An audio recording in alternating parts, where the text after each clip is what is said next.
Bisa di scroll-scroll ketinggalan ya. Ada dari Lembata, NTT. Wah, Masya Allah, dari NTT. Dari Jogja juga. Ini lumayan ya, yang dari Jogja. Kota Mobagu, Sulawesi Utara. Oh, tadi juga ada dari Kota Mobagu juga ya. Makassar. Ada juga ya dari Makassar lagi. Banjarmasin, Kalimantan Selatan. Oh, ini acaranya benar-benar ini ya, satu Nusantara hadir semua ya. Depok hadir, Makassar, Bekasi hadir, Dep Bekasi Pekalongan. Ini Masya Allah sudah 70-an orang lebih yang bergabung bersama kita pada sore hari ini. Sore hari ini kita akan membahas tentang, mungkin sudah bisa gini, gini dibaca ya dari background saya. Tema pada sore hari ini yaitu penyebab konflik yang sering terjadi dalam rumah tangga. Di sini mungkin sebagian besar sudah berumah tangga ya. Kebetulan saya sendiri belum berumah tangga, jadi mungkin ini bisa jadi ilmu yang mungkin insya Allah berguna di masa depan saya gitu. Salah tiga. Oh, ini ada juga yang belum berkeluarga. Gak apa Mbak, saya temenin. Juga belum.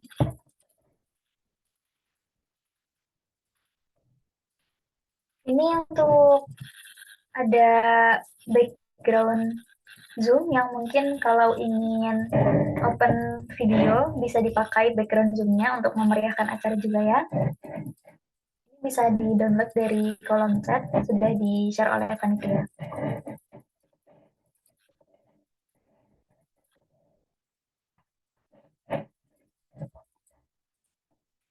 Ini di sini ada yang baru pertama kali ikut acara ngopi ini atau mungkin udah sebelum-sebelumnya pernah ikut ya? Saya kebetulan baru pertama kali ikut acara ngopi. Sebelumnya pernah, tapi di offline. Jadi saya melihat live secara langsung. Kalau yang Zoom kayak gini baru pertama kali juga. Oh, ini baru pertama kali ikut. Dua kali ikut. Masya Allah. Pertama kali, Kak. Banyak ya yang baru pertama kali. Pertama kali. Iya, banyak sekali yang baru pertama kali ternyata.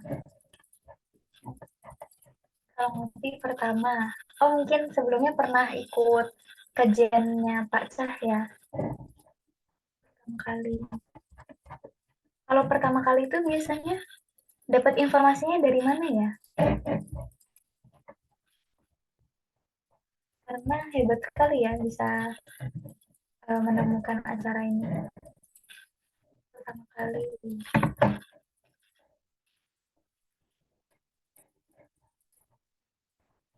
Grup keluarga Qurani.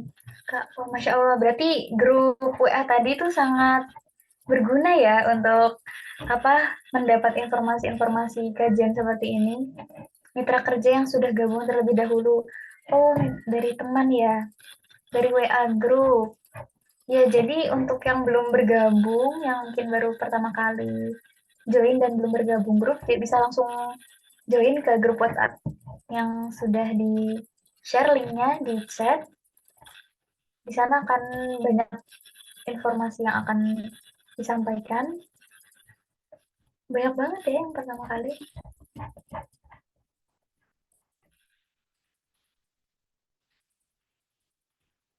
Dari grup konsultan keluarga. Oh, Masya Allah. Karena ngopi ini kependekan dari ngobrol parenting Islami ya. Jadi mungkin banyak yang dapat informasinya dari grup-grup konsultan keluarga begitu.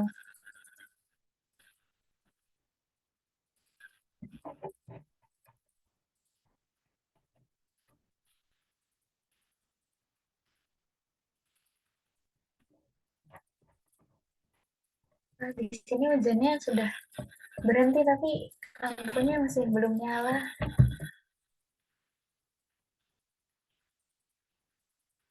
jadi sedikit panas ya rasanya.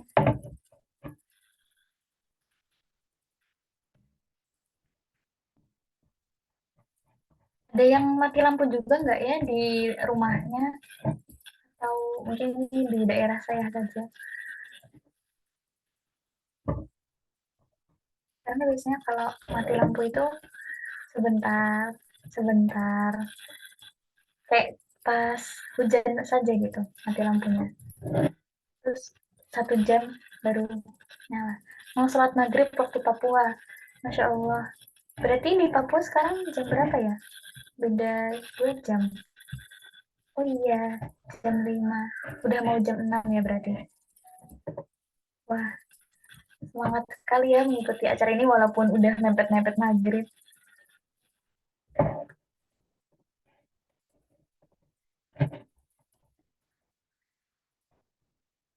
Nah, sebelum memulai acaranya, izinkan saya untuk membacakan CV dari pembicara kita pada ngopi bareng Pak Cah sore hari ini. Beliau bernama Bapak Cahyadi Takaryawan SSI APT, atau yang biasa kita sapa dengan sebutan Pak Cah. Beliau lahir di Karanganyar pada 11 Desember 1965. Istri beliau bernama Ibu Ida Nurlaila. Mungkin di sini ada beberapa yang sudah kenal atau sudah mengikuti kajiannya. Beliau dan Bu Ida dikaruniai 6 orang anak, 3 orang anak perempuan dan 3 orang anak laki-laki. Nah, beberapa pendidikan yang sudah ditempuh oleh Pak Cah antara lain Program Pendidikan Reguler Angkatan 45 Lembaga Ketahanan Nasional RI tahun 2010 dan kursus konselor keluarga. Beberapa aktivitas yang beliau jalani saat ini adalah pertama sebagai penulis buku, lalu sebagai konselor dan trainer di Jogja Family Center, sebagai konsultan ketahanan keluarga di Rumah Keluarga Indonesia, sebagai pengasuh kelas Wonderful Family, pengasuh sekolah nikah, dan pengasuh kelas menulis online Alineaku. Nah, lalu beberapa penghargaan yang sudah beliau dapatkan antara lain penulis buku berbahasa Indonesia terbaik dari Pusat Bahasa Depdiknas tahun 2006, Anugerah Best People Choice dari Kompasiana tahun 2014, dan Pin Emas Pegiat Ketahanan Keluarga dari Gubernur DIY Sultan Hamengkubuwono X tahun 2019. Beberapa organisasi yang beliau ikuti antara lain Wonderful Family Institute dan Ikatan Alumni Lemhanas RI. Dan di sini ada beberapa blog yang mungkin kalau ingin berkunjung bisa. Yang pertama ada www.kompasiana.com/pakcah.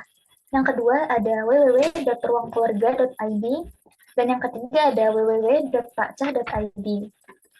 Beliau sebagai penulis buku sudah beberapa kali menerbitkan buku, antara lain Pernik-Pernik Rumah Tangga Islami, Agar Cinta Menghiasi Rumah Tangga Kita, Wonderful Marriage, Wonderful Journey, Wonderful Family, Wonderful Husband, Wonderful Wife, Wonderful Couple, Wonderful Love, Wonderful Parent, Wonderful Mertua dan Menantu, dan lebih dari 70 judul buku lainnya yang sudah diterbitkan oleh beliau.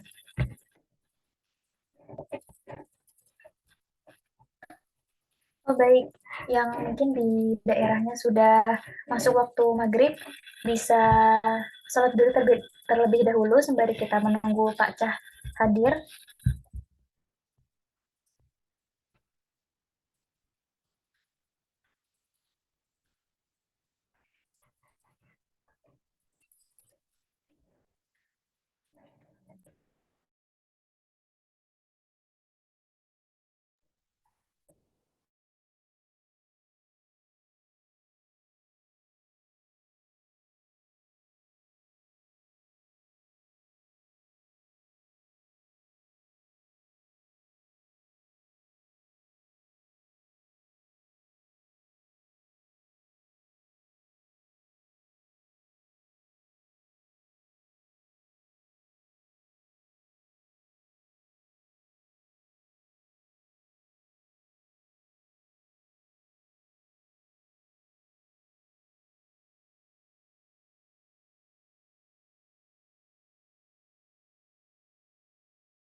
Berikut sudah saya sampaikan CV dari Pak Cah selaku pembicara kita pada sore hari ini.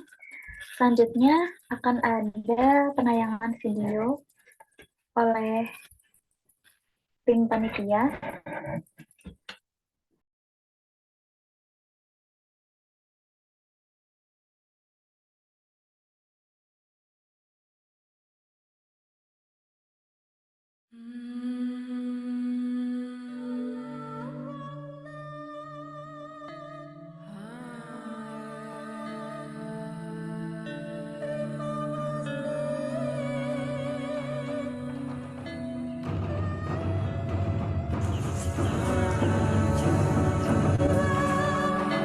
Kehidupan yang jauh dari kemewahan membuat sebagian orang harus mampu untuk terus bertahan dengan ketidakmampuannya.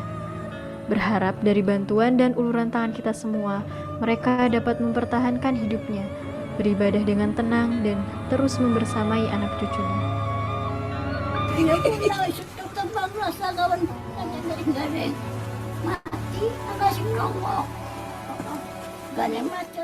Kornet Kurban merupakan program lanjutan dari Kurban Qur'ani untuk membantu memenuhi ketersediaan pangan, serta untuk melengkapi gizi bagi mereka yang membutuhkan.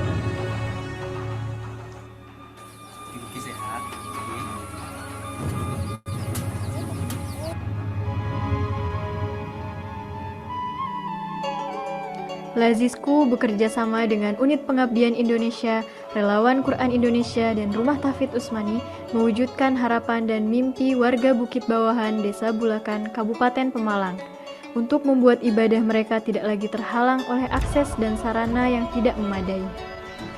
Renovasi masjid adalah perwujudan peningkatan kualitas dan kuantitas keimanan, serta ketakwaan dalam beribadah melalui rumah ibadah yang aman, nyaman, dan dapat mewujudkan fungsi masjid yang sesungguhnya.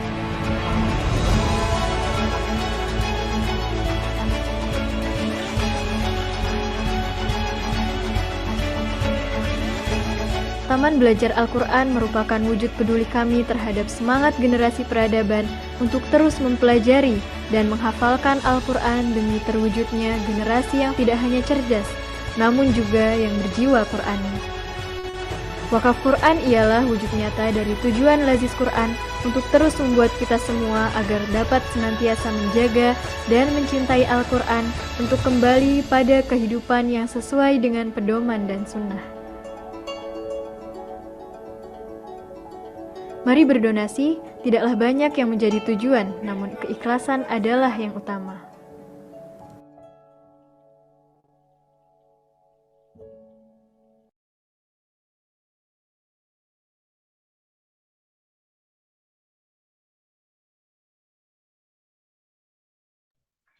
Alhamdulillah di sini Pak Cah sudah bergabung bersama kita pada sore hari ini.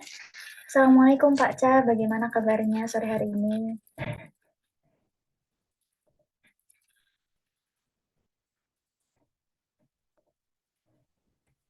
Oke, baik. Alhamdulillah. Alhamdulillah. Sebelumnya perkenalkan Pak, nama saya Mariam selaku MC untuk acara ngopi sore hari ini. Pak Cah, kalau boleh tahu sekarang lokasi sedang di mana ya? Di rumah atau Di rumah, sedang Mbak. di luar? Alhamdulillah, di rumah. Di studio. Alhamdulillah sedang di rumah ya. Di sana hujan nggak ya Pak? Gerimis Di sedikit. sini tadi habis hujan juga soalnya. Iya, alhamdulillah sejuk. Ya, hari dari pagi soalnya sudah mendung Pak di sini. Iya, iya. Alhamdulillah. Bapak ini sedang bareng Bu Ida atau sendiri saja Pak? Sendiri karena ada agenda, Bu Ida punya agenda sendiri, jadi kita beda tempat nih. Oh iya, salam untuk Bu Ida ya Pak. Iya, baik, Mbak Mariam. Ini apa Bapak sudah siap untuk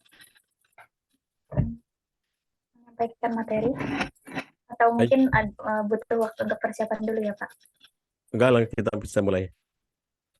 Bisa langsung mulai sekarang ya Pak? Ya. Baik, untuk Pak Cah, waktu dan tempat saya persilahkan. Baik, bismillahirrahmanirrahim. Assalamualaikum warahmatullahi wabarakatuh. Alhamdulillahirabbil alamin. Waalaikumsalam. Nasta'inu ala amri dunya waddin. Asyhadu an la ilaha illallah wahdahu la syarikalah wa asyhadu anna Muhammadan abduhu wa rasuluh.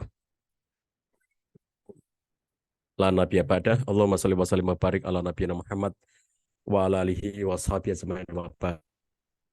Bapak-bapak, ibu-ibu, ayah, bunda, sahabat-sahabatku semuanya dimanapun Anda berada, teman-teman pengurus dan relawan di Lazisku dimanapun Anda berada, berbahagia sekali sore hari ini kita kembali bertemu dalam ngobrol parenting Islami. Kita akan meneruskan perbincangan pada pertemuan sebelumnya. Kali ini lebih spesifik tentang memahami penyebab-penyebab konflik di dalam kehidupan berumah tangga. Nah, sebagai pengantar untuk mengingatkan pada pertemuan sebelumnya ya, teman-teman sekalian, telah saya sampaikan pada pertemuan yang lalu bahwa konflik itu sesuatu yang tidak bisa dihindarkan di dalam kehidupan berumah tangga. Jadi konflik adalah sesuatu yang sifatnya kemestian, keharusan. Tidak ada satupun rumah tangga yang tanpa konflik ya. Jadi seluruh rumah tangga itu ada konfliknya. Bahkan sudah saya tunjukkan di dalam rumah tangga Nabi Shallallahu Alaihi Wasallam pun terdapat konflik. Yang membedakan antara rumah atau keluarga itu sakinah atau keluarga yang tidak sakinah itu bukannya dilihat dari ada atau tidaknya konflik. Dalam rumah tangga yang sakinah pun ada konflik. Itu sebabnya di rumah tangga Nabi juga ada konflik. Yang membedakan antara rumah tangga yang sakinah dengan rumah tangga yang tidak sakinah adalah bagaimana mereka bersikap terhadap konflik itu, bagaimana mereka mengelola konflik itu, bagaimana mereka memanage konflik itu. Nah, teman-teman sekalian, untuk memahami seperti apakah penyebab yang paling banyak memunculkan konflik, saya ingin ajak teman-teman untuk melihat beberapa hasil-hasil studi ya yang dibuat oleh banyak kalangan, banyak lembaga termasuk yang sudah dipublikasikan melalui jurnal-jurnal akademik ya. Kita kalau melihat data-data itu nanti kita akan menemukan korelasi. Saya berbicara secara umum, ini hasil-hasil studi di berbagai negara. Jadi tidak hanya di Indonesia, tetapi kita nanti akan melihat bahwa sebetulnya ini hal-hal yang umum bisa berlaku di negara manapun, dalam budaya apapun, dalam masyarakat yang kayak apapun ya, sebab-sebab ini akan bisa terjadi. Saya perluas menjadi hal-hal yang bisa merusak keharmonisan rumah tangga kita. Apakah share screen saya kelihatan, teman-teman sekalian? Terlihat, Pak. Oke, baik. Yang pertama ini saya sampaikan salah satu studi yang dilakukan oleh Selby Scott dan kawan-kawan bersama tim ya, dia melakukan studi itu dan sudah dimuat di dalam jurnal Couple Family Psychology tahun 2013 yang lalu. Dan hal yang bisa merusak keharmonisan rumah tangga itu nomor satu yang tertinggi itu adalah kurangnya komitmen. Kemudian yang nomor dua adalah perselingkuhan. Yang ketiga itu terlalu sering bertengkar ya dalam kehidupan rumah tangga itu. Kemudian berikutnya di bawah itu adalah nikahnya terlalu muda.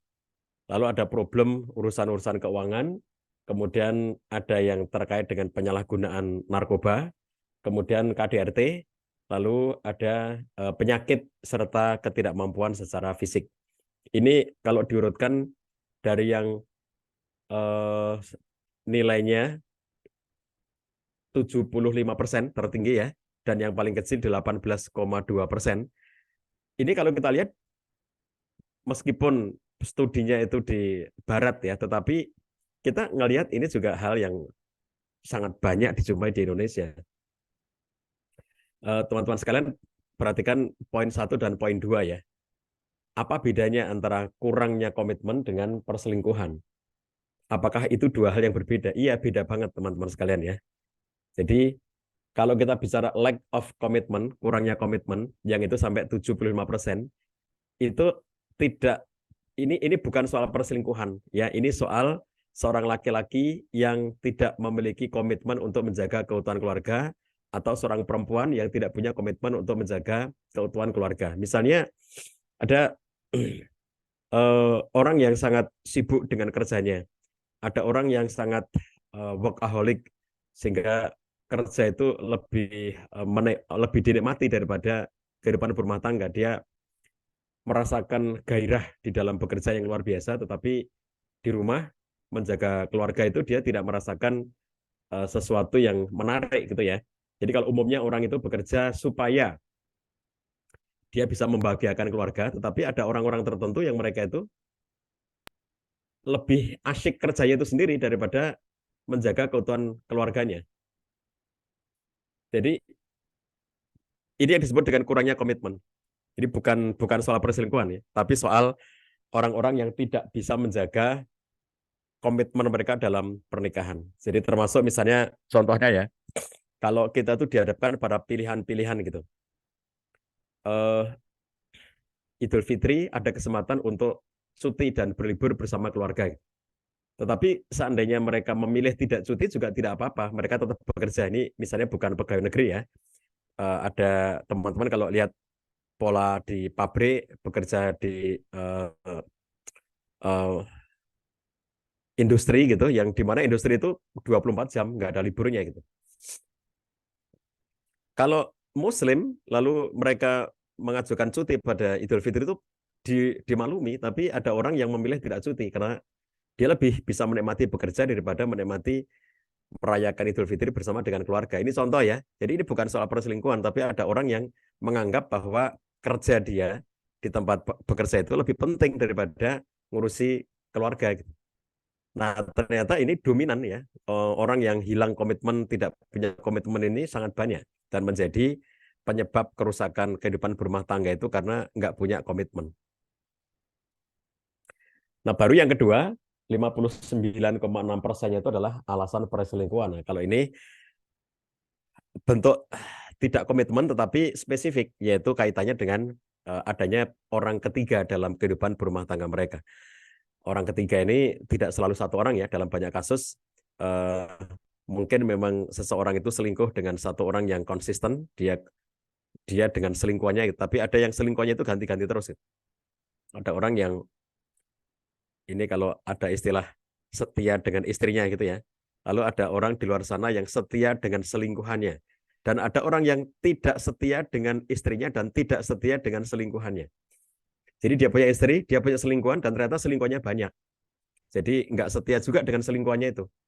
Bukan hanya nggak setia dengan istrinya gitu. Jadi selingkuhan itu tidak selalu berwujud satu orang yang sama gitu ya. Bisa jadi orang itu selingkuhnya dengan sangat banyak orang di waktu yang sama. Ada orang yang selingkuh dengan banyak orang di waktu yang berbeda. Sekarang selingkuh dengan seseorang, lalu bulan depan selingkuh dengan orang lain, lalu bulan depan selingkuhnya dengan orang lain lagi. Orang selingkuh dengan banyak orang tapi di waktu yang berbeda-beda. Ada orang yang selingkuh dengan banyak orang di waktu yang sama. Ini contoh perselingkuhan yang juga menjadi penyebab kerusakan ya dalam kehidupan berumah tangga. Konflik yang munculnya karena selingkuh. Jadi akhirnya berantem terus mereka karena perselingkuhan itu. Nah, kemudian ada sebab yang menjadi kehancuran rumah tangga itu adalah terlalu banyaknya berantem. Jadi pertengkaran yang terus-menerus gitu ya. Jadi kalau konflik itu segera bisa diselesaikan, itu ya normal gitu. Artinya semua keluarga punya konflik dan mereka segera menyelesaikan konflik itu. Tapi ada orang yang tidak segera bisa menyelesaikan konfliknya sehingga akhirnya berulang-ulang terus ya, berulang-ulang dalam kehidupan berumah tangga mereka. Dan ada satu pola yang perlu kita pahami dari studi yang dilakukan oleh John Gottman bahwa 63% konflik hubungan itu nggak bisa diselesaikan. Nggak bisa diselesaikan. 63% konflik hubungan itu tidak bisa diselesaikan. Itu pola yang dipelajari oleh John Gottman dan timnya di Gottman Institute. Jadi karena konflik itu nggak bisa diselesaikan, mayoritas ya, mayoritas konflik 63% itu berarti sebagian besar ya. Berarti yang bisa diselesaikan itu hanya 37% kan. Jadi eh, kalau kita perhatikan bahwa mayoritas konflik dalam hubungan pernikahan itu nggak bisa diselesaikan, berarti yang harus mereka lakukan adalah bagaimana cara kita untuk beradaptasi dan cara kita untuk bersikap terhadap konflik-konflik yang tidak bisa diselesaikan itu. Jadi jangan mengira bahwa semua konflik kita itu akan bisa diselesaikan. Enggak. Jadi kalau kata Gottman, mayoritas konflik itu nggak bisa diselesaikan. Jadi ada orang yang harus berdamai dengan konflik berulang karena itu nggak bisa diselesaikan. Makanya pada titik tertentu akhirnya suami istri itu bersepakat bahwa itu tidak akan menjadi konflik lagi karena nggak bisa diselesaikan. Gitu. Jadi kalau seorang suami mengatakan uh, dia terganggu dengan komunikasi istrinya karena istrinya itu kalau diajak ngobrol nggak nyambung gitu. Nah itu sesuatu yang bisa jadi nggak akan bisa diselesaikan.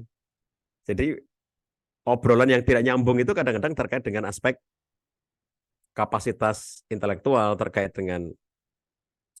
dengan wawasan ya, yang satu orang sangat banyak membaca, sangat banyak wawasan, satu lagi itu nggak pernah baca, nggak punya wawasan gitu ya. Nah itu mau sebanyak apapun pasangannya mengejar itu nggak akan sampai itu karena settingnya sudah kalah jauh. Jadi kadang-kadang yang kondisi kayak begini ini tidak bisa terselesaikan. Lalu gimana caranya? Ya, yang harus dilakukan adalah mengubah sikap supaya tidak menjadi konflik. Yang semula itu bahan konflik, lalu itu harus dinikmati sebagai sesuatu yang memang kondisi yang tidak bisa diatasi dan oleh karena itu kita berdamai. Ketika ada seorang istri yang mengeluhkan dan sering konflik dengan suami gara-gara suaminya kalau tidur itu selalu mendengkur dan suaminya sudah berusaha untuk berobat, sudah berusaha untuk uh, menyelesaikan itu dengan berbagai macam alat terapi dan ternyata mendengkurnya nggak bisa selesai.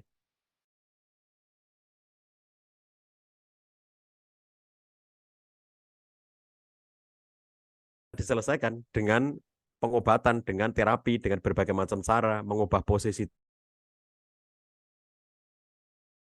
tidur dan seterusnya. Dan sumber konfliknya ada terus. Nah, jadi ini contoh ya bahwa mayoritas konflik suami istri itu nggak bisa diselesaikan. Nggak selesai. Jadi jangan mengira bahwa konflik suami istri itu semuanya kan bisa diselesaikan. Enggak, kata Gottman. 63%-nya itu nggak bisa diselesaikan. Jadi yang bisa dilakukan adalah berdamai dengan situasi-situasi yang menyebabkan konflik itu. Sepanjang, kalau dalam konteks agama Islam, sepanjang tidak terkait dengan pelanggaran syar'i ya. Ini 2 poin yang selalu saya sampaikan. Nomor 1 itu nggak boleh pelanggaran syar'i, kemaksiatan, dosa. Kalau ini nggak ada toleransi kalau yang seperti itu ya. Jadi sepanjang sumber konflik itu bukan berasal dari sesuatu yang melanggar syar'i, bukan dosa, bukan kemaksiatan gitu ya. Poin 1.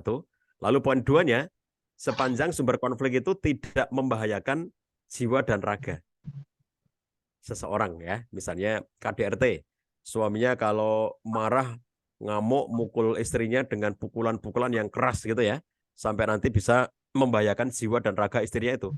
Nah, kalau yang sifatnya dua konteks ini, nomor 1 ada pelanggaran syar'i, ada kemaksiatan, ada perbuatan dosa. Yang kedua ada perbuatan yang membahayakan jiwa dan raga. Nah, ini 2 hal yang tidak toleransi. Tetapi kalau hal-hal yang di luar keduanya, ya kayak tadi misalnya kayak ngorok, apa ngorok itu dosa? Nggak ada orang itu pengen ngorok gitu. Coba tanyakan pada para pengorok itu, apakah mereka itu merencanakan ngorok? Kan nggak, mereka itu nggak merencanakan. Dan kalau ditanya apakah kamu pengen ngorok? Kan nggak itu, mereka juga tidak pengen ngorok gitu.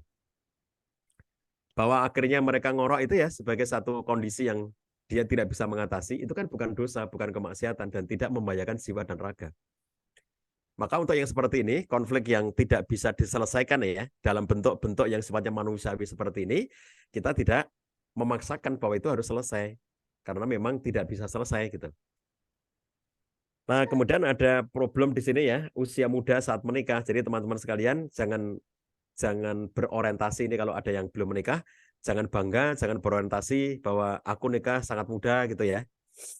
ada eh, seorang anak muda yang di usianya sekarang 19 tahun dan dia akan menikah.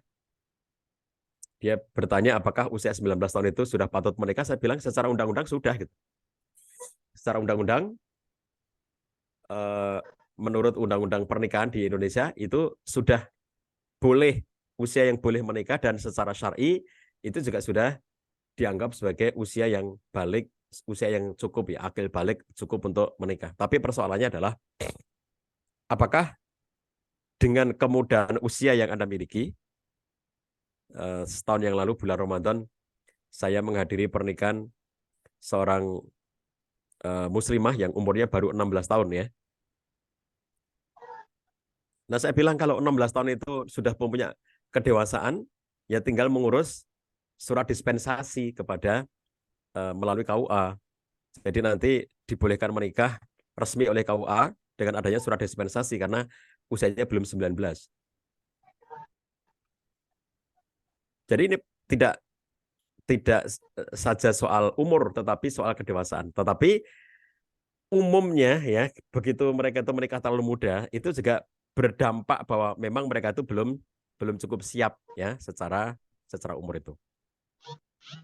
Lalu ada problem konflik yang muncul akibat masalah keuangan. Ini banyak banget kita jumpai. Masalah keuangan ini bentuknya beraneka ragam. Ada yang kurang uang, ya nggak punya duit sehingga akhirnya berantem terus karena nggak ada duit. Ada yang kebanyakan uang karena setelah kebanyakan uang, uangnya nggak habis-habis. Lalu kemudian mereka itu berpikir pemenuhan gaya hidup atau pemenuhan eh, eh, kebutuhan yang disebut sebagai kebutuhan eksistensi ya. Jadi di atasnya kebutuhan pokok itu, kalau orang itu sudah terpenuhi sandang, papan, pangan sudah terpenuhi, lalu uangnya masih berlebih, padahal kebutuhan-kebutuhan pokok itu sudah terpenuhi, maka pada level tertentu yang muncul adalah kebutuhan eksistensi. Mereka butuh pengakuan, mereka butuh menunjukkan eksistensinya. Maka kadang-kadang disitulah mulai muncul problem-problem perilaku yang akhirnya memicu pertengkaran dan kerusakan rumah tangga. Jadi ini problem keuangan tidak selalu karena kurang, ada yang karena kebanyakan. Ada juga yang karena manajemen, misalnya penghasilan istri lebih gede daripada suaminya. Ini bukan soal bahwa perempuan itu nggak boleh lebih gede gajinya daripada suami, bukan soal itu. Tapi soal manajemen sikap ya. Ketika sang perempuan ini ternyata penghasilannya lebih gede daripada suaminya, ternyata dia tidak menghormati suaminya, ternyata dia melecehkan suaminya, ternyata dia menjadikan suaminya itu sebagai pesuruh di rumah tangganya. Tersinggunglah sang suami ini, mentang-mentang kamu lebih kaya dari aku. Nah itu sebetulnya bukan soal dalam rumah tangga yang laki-laki harus lebih banyak uangnya, tidak seperti itu. Tapi bahwa harus bisa menempatkan diri. Kalaupun istrinya lebih banyak penghasilannya, tetaplah dia sebagai seorang istri yang menghormati suaminya, walaupun suaminya itu penghasilannya lebih kecil daripada dirinya. Ini soal manajemen sikap ya terkait dengan uang. Nah di beberapa keluarga ada yang problemnya itu narkoba. Ya, kami juga mendampingi keluarga-keluarga yang sedang terkena narkoba. Beratnya bukan main ya, kami merasakan berat banget keluarga yang sudah terkena narkoba itu, entah suaminya, entah istrinya, entah anaknya yang sudah terjebak dalam perilaku narkoba, itu memang sangat mengerikan. Kecanduan narkoba itu sangat-sangat mengerikan. Saya mengetahui dengan mata kepala persis ya, dengan mata kepala saya sendiri bagaimana menyaksikan seorang pecandu narkoba yang kalau lagi nggak punya uang untuk membeli obat-obatan terlarang itu, lalu dia akan ngamuk siapapun diamuknya, istrinya dihajar, anaknya masih bayi dihajar, orang tuanya diancam, saudara-saudaranya diancam, dan seterusnya. Mengerikan. Jadi wajar ketika kemudian ada perilaku penyalahgunaan narkoba itu berdampak kepada hancurnya kehidupan berumah tangga. Lalu KDRT, ya ternyata KDRT ini problem internasional, bukan hanya problem satu negara tertentu, tapi problem di hampir semua negara. Dan jumlahnya cukup besar ya, 23,5%. Dan kemudian adanya penyakit tertentu atau ketidakmampuan fisik ya yang akhirnya menyebabkan mereka itu tidak bisa menunaikan peran-peran kerumah tanggaan. Ini contoh ya dari segi satu studi. Kemudian saya ambilkan studi yang lainnya yang dilakukan oleh Alan Hawken dan teman-temannya. Studi dilakukan tahun 2012 dan saya kira selalu relevan ya. Misalnya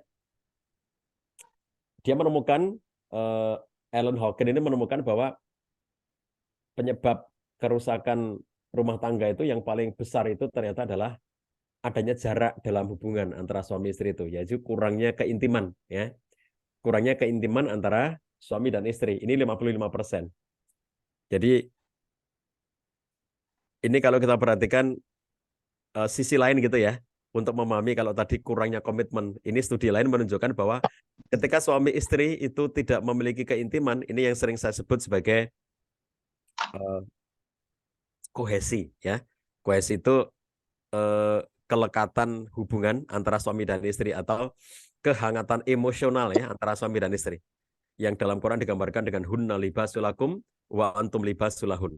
Jadi ketika pasangan suami istri ini tidak memiliki kelekatan seperti pakaian yang digambarkan dalam Quran seperti pakaian itu, maka kemudian dia akan berdampak kepada hilangnya hal-hal lainnya. Jadi dari hilang kelekatan menjadi hilang kehangatan dalam interaksi, dalam komunikasi dan seterusnya sampai akhirnya menimbulkan kerusakan dalam kehidupan berumah tangga mereka. Kemudian komunikasi dengan pasangan ya, 53% problem komunikasi. Lalu ketidaksepakatan tentang uang. Ini soal manajemen. Jadi tadi tema uang ya, ini juga memang saya kira umum di mana-mana. Kemudian ada perselingkuhan ya. Ada perselingkuhan ini kenapa dikaitkan juga dengan masalah pribadi? Maksudnya begini bahwa kadang-kadang ini tidak selalu soal perselingkuhan yang nyata, tetapi kadang-kadang ini soal keintiman-keintiman hubungan yang sebetulnya pada awalnya itu bukan soal perselingkuhan, tetapi bahwa dia lebih memiliki perasaan nyaman kepada seseorang sehingga akhirnya merasa kurang nyaman dengan pasangannya.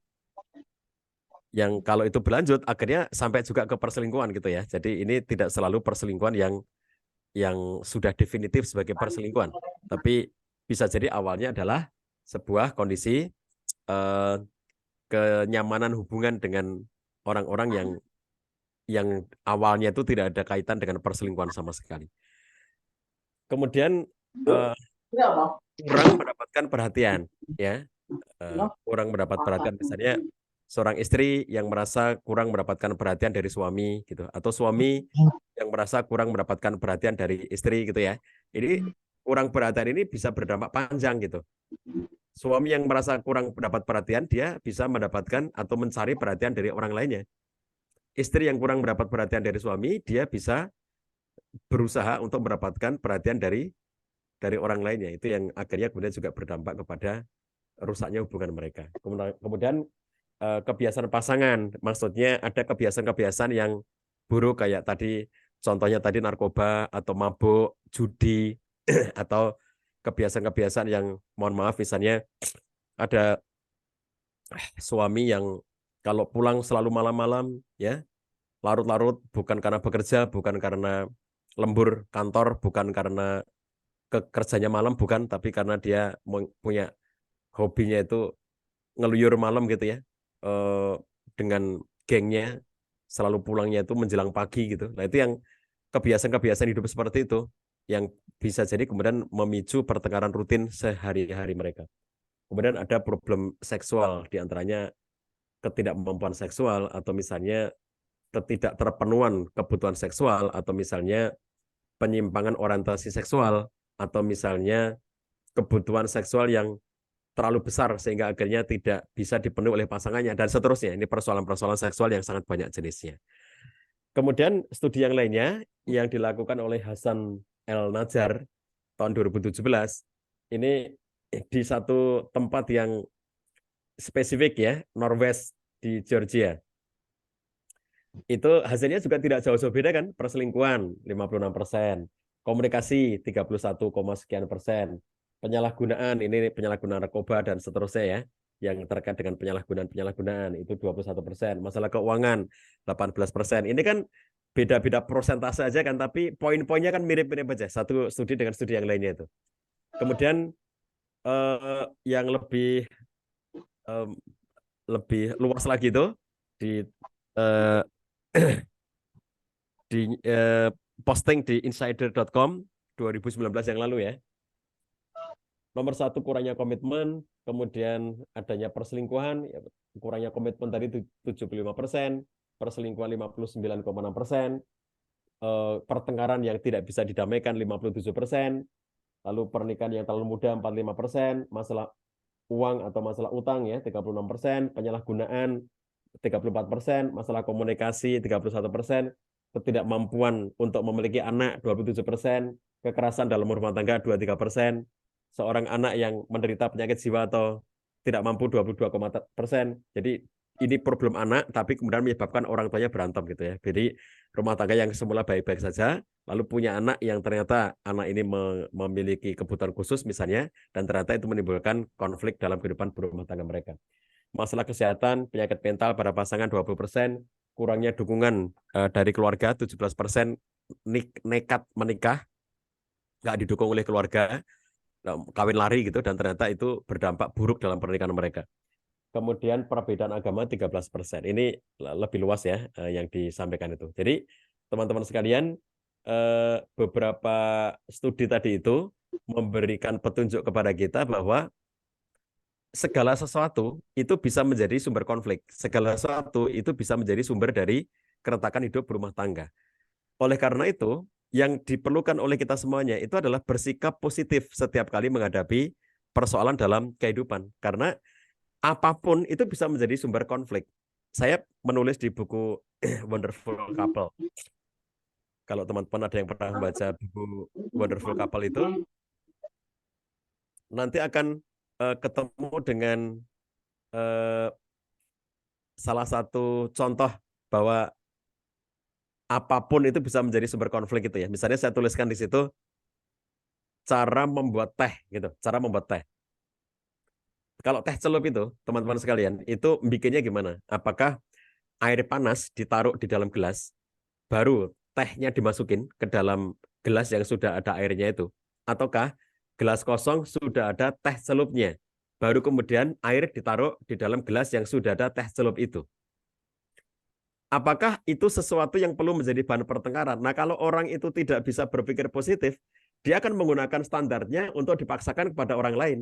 Karena dia itu terbiasa dengan, kalau bikin teh itu air ditaruh dalam gelas yang kosong, setelah air panas masuk dalam gelas, baru tehnya dicelupin ke situ. Karena dia biasa melakukan itu, begitu istrinya membuat dengan cara yang berbeda, dia marah istrinya, karena dianggap itu salah.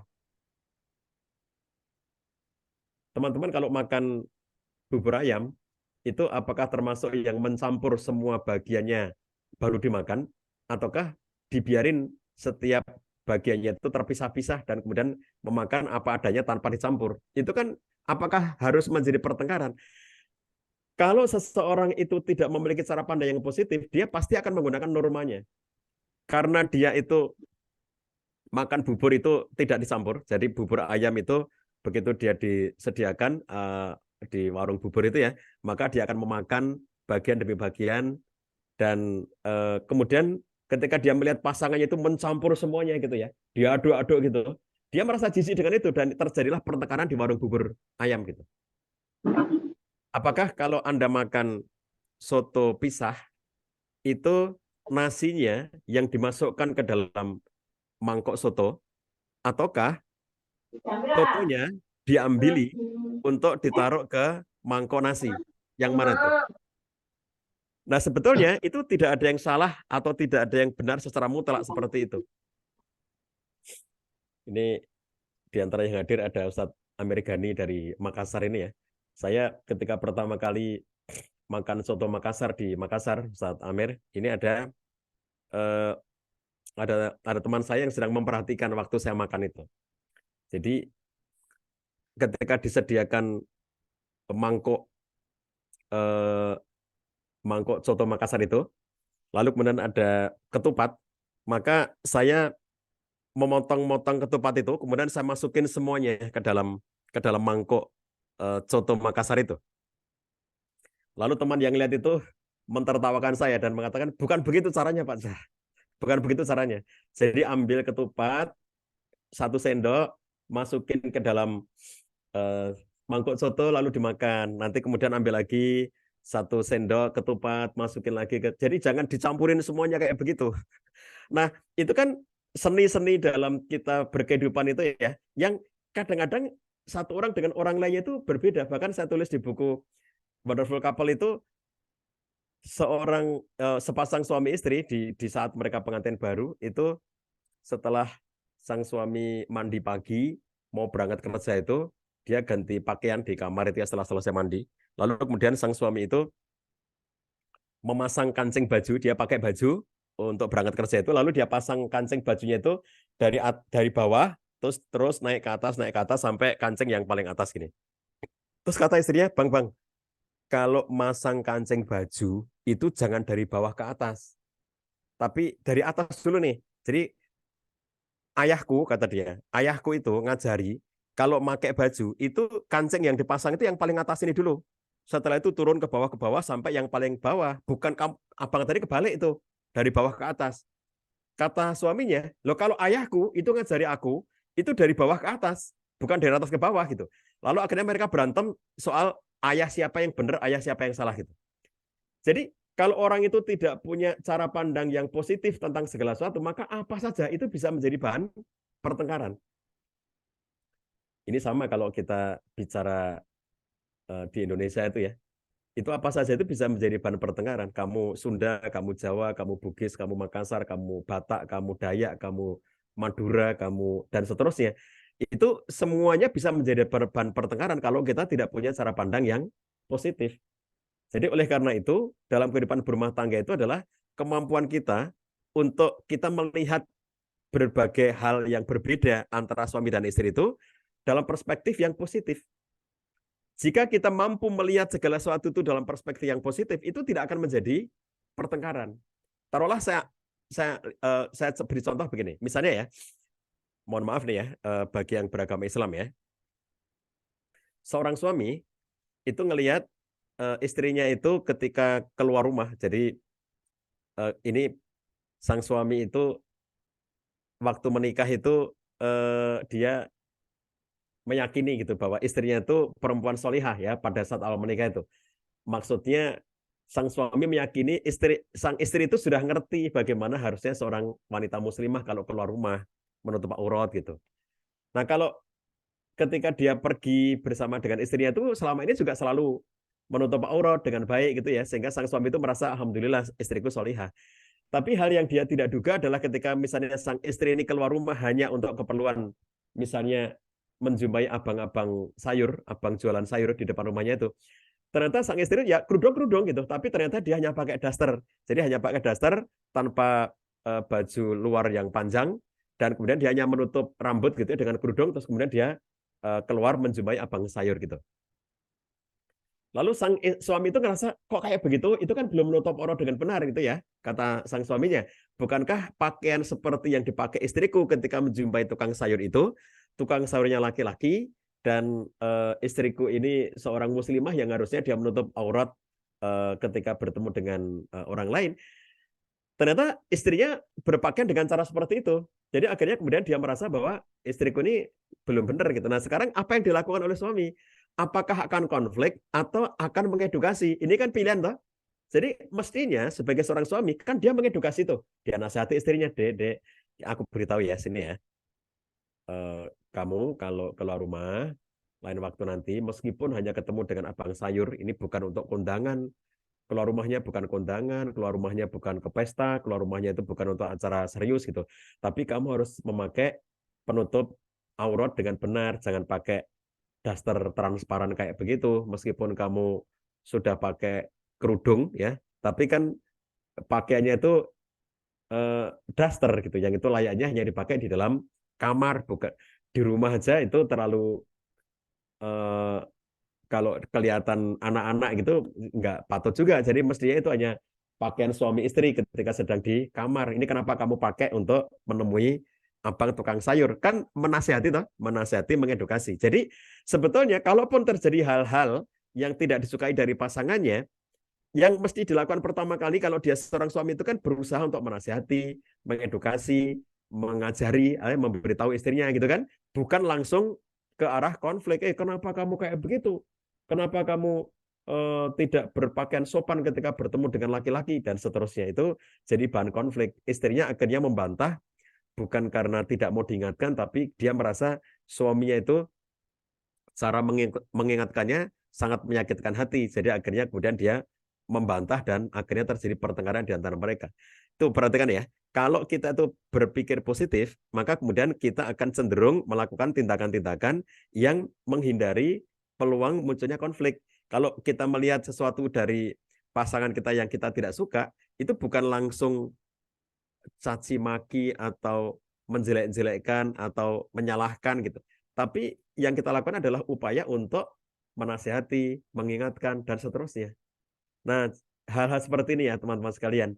Ini kan soal sikap. Jadi kalau ngelihat sekian data yang tadi saya sampaikan, kemudian kalau teman-teman mau perhatiin penyebab perceraian di Indonesia, menurut data dari Kementerian Agama dan data dari Ditjen Badilak, Direktorat Jenderal Badan Peradilan Agama, Mahkamah Agung Republik Indonesia, dari tahun ke tahun itu kan hampir sama penyebabnya. Itu penyebab cerainya itu nomor 1 adalah masalah perselingkuhan, nomor 2 adalah masalah ekonomi, nomor 3 adalah ketidakharmonisan. 3 yang selalu menjadi faktor terbesar. Urutannya bisa berbalik-balik ya. Bisa jadi tahun tertentu adalah masalah ekonomi paling tinggi, nomor 2-nya baru perselingkuhan, nomor 3-nya baru ketidakharmonisan. Bisa jadi di tahun tertentu yang paling tinggi adalah perselingkuhan, nomor 2-nya baru ketidakharmonisan, nomor berikutnya baru faktor ekonomi, dan seterusnya. 3 yang tertinggi itu semacam itu. Nah, yang dimaksud dengan ketidakharmonisan itu salah satunya adalah pertengkaran yang tidak pernah selesai, terus-menerus berantem gitu ya. Itu yang disebut dengan ketidakharmonisan. Nah, teman-teman sekalian, data-data kayak begitu itu kan di semua negara, di banyak negara tadi ya, studi-studi yang saya sebutkan di atas tadi itu kan hal-hal yang sangat mungkin dijumpai di negara manapun, di kultur apapun gitu ya. Pada agama manapun, kultur manapun, budaya manapun, itu sesuatu yang sangat mungkin untuk didapatkan alasan-alasan kayak tadi itu. Tetapi yang akan menjadi penguat keharmonisan keluarga kita itu adalah apabila kita tuh mampu bersikap dengan positif. Contoh, bagaimana kalau konteksnya itu perselingkuhan, bagaimana sikap positif itu? Kalau ada indikasi pasangannya melakukan perselingkuhan, maka yang dilakukan itu bukan langsung memarahi, bukan langsung menghakimi, bukan langsung menuduh, bukan langsung ngamuk, misalnya gitu ya, tapi berupaya untuk melakukan pendekatan kepada pasangan itu dengan cara yang baik, dengan cara yang membuat pasangannya itu akan bisa lebih terbuka. Kemudian kalau itu memang dia salah, dia akan mengakui kesalahan dan kemudian memperbaiki gitu kan. Tapi kalau kemudian yang dilakukan adalah langsung kepada sikap-sikap yang menuduh, sikap-sikap yang menghakimi, sikap-sikap yang menyalahkan gitu, maka yang akan muncul adalah pertengkaran dan menyebabkan konflik semakin meluas. Jadi yang dimaksud sikap positif itu bukan membiarkan kalau memang terjadi kesalahan, tentu bukan. Tetapi babnya adalah bagaimana kesalahan itu bisa diurai, bisa diselesaikan, bisa dinasihati, bisa diluruskan gitu. Saya bertemu dengan seorang suami yang dia kecewa dengan istrinya, dan ini dibawa ke ruang konseling karena istrinya itu dalam pergaulan terlalu longgar dengan laki-laki, sehingga sang suami merasa bahwa banyak banget laki-laki yang menyukai istrinya itu karena sang istri terlalu longgar dalam berinteraksi, berkomunikasi dengan laki-laki. Nah, sang suami ini saya melihat ada 2 sisi. Sisi pertama itu sisi cemburu sebagai pribadi, bahwa saya sebagai suami itu cemburu bahwa istri saya itu bersikap sebegitu ramah, sebegitu baik kepada laki-laki lain. Itu satu sisi. Tapi sisi yang lainnya, dia melihat bahwa ini adalah bagian yang bisa menyebabkan istrinya terjatuh ke dalam pelanggaran, dan itu adalah hal yang tentu tidak sesuai dengan ajaran agama. Satu sisi dia ingin melakukan menjaga nilai-nilai syariah, kebaikan, tapi sisi yang lainnya ada bercampur rasa kecemburuan secara pribadi. Jadi dia itu antara ingin marah, antara ingin melarang, tetapi di sisi yang lain itu perasaan kemanusiaannya mengatakan, apakah memang istriku itu nggak bahagia dengan aku? Jika memang dia tidak bahagia dengan aku, mungkin ini cara dia untuk mencari kebahagiaan dengan cara yang lain. Jadi apakah memang aku tidak patut untuk menjadi pendamping dari istriku itu? Jadi berbagai perasaan yang berkecamuk dalam diri sang suami itu menyebabkan dirinya itu nggak bisa ngomong sama istrinya itu. Jadi akhirnya dia minta tolong kepada saya untuk menasihati istrinya. Jadi kita temukan mereka berdua dan kemudian eh, kita minta agar mereka berdua saling terbuka di depan saya dan mereka sang suami menyampaikan ya bahwa ya dengan bahasa yang antara antara ya satu sisi kecewa, sisi yang lain marah, tapi sisi yang lain juga dia merasa bahwa aku belum bisa membahagiakan istriku, aku belum bisa memberikan sesuatu yang diinginkan oleh istriku gitu. Sehingga berbagai hal itu menyebabkan dirinya itu menjadi tidak nyaman untuk berkomunikasi dan menyampaikan langsung kepada istrinya. Nah, setelah dibuka, disampaikan dengan baik-baik gitu ya, dan akhirnya sang istri juga mengetahui apa yang dirasakan oleh suaminya, bahwa sang suami itu sangat sayang kepada dirinya, sang suami itu sangat ingin menjaga dirinya gitu. Bahwa dia akhirnya menemukan bahwa sang suami itu sebetulnya tindakan yang eh, apa ya, sikap suami itu sebetulnya adalah dalam rangka untuk melindungi kebaikan sang istri itu gitu ya. Nah, di situ terjadi keterbukaan yang nyaman. Nah, itu yang saya sebut sebagai sikap positif itu, bahwa ketika terjadi sesuatu ya tidak didiamkan. Kalau dia nggak bisa ngomong ya bisa minta tolong kepada orang lain uh, untuk memediasi gitu. Maksudnya itu sikap positif tadi itu. Jadi sikap yang tidak positif itu ya terserah lu lah, terserah lu. Kita masing-masing udah gede nih, udah dewasa. Lu tahu mana yang benar, mana yang tidak benar. Kalau lu mau tidak benar, terserah lu mau ngapain, terserah lu. Ini tidak positif. Jadi kadang-kadang kalau dalam dinamika suami istri itu ya, itu yang kemarin saya tulis, saya posting di media, saya bilang istri itu perlu merasa ya bahwa dirinya itu sedikit dicemburui oleh suaminya. Jadi ketika kemudian dia berlaku tertentu dan ternyata suaminya nggak cemburu gitu ya, dia oh berarti suamiku itu sebenarnya nggak sayang sama aku. Dia juga butuh dicemburui oleh suaminya itu, meskipun harus dengan kecemburuan yang proporsional gitu. Jadi pada akhirnya kalau kita perhatikan, inilah sikap-sikap positif yang mesti kita kembangkan dalam kehidupan sehari-hari, sehingga berbagai perbedaan, berbagai kekecewaan, berbagai hal yang tidak sesuai harapan itu tidak perlu merusak keharmonisan keluarga kita, gitu ya. Baik itu teman-teman ya, sedikit pengantar untuk obrolan sore hari ini. Mangga kalau ada yang pengen didiskusikan, pengen ditanyakan, pengen diobrolkan, atau sharing pengalaman, dipersilakan. Masih ada cukup waktu untuk kita diskusikan bersama-sama. Saya kembalikan. Assalamualaikum warahmatullahi wabarakatuh.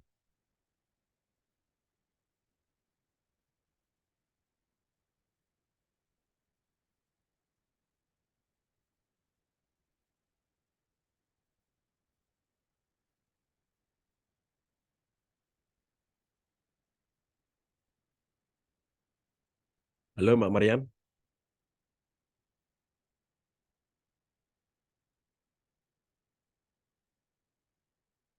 belum nyambung Mbak Maryam. Maka teman-teman kalau ada yang mau bertanya ya, boleh raise hand, boleh tulis di kolom chat. Masih cukup banyak waktu untuk kita obrolkan.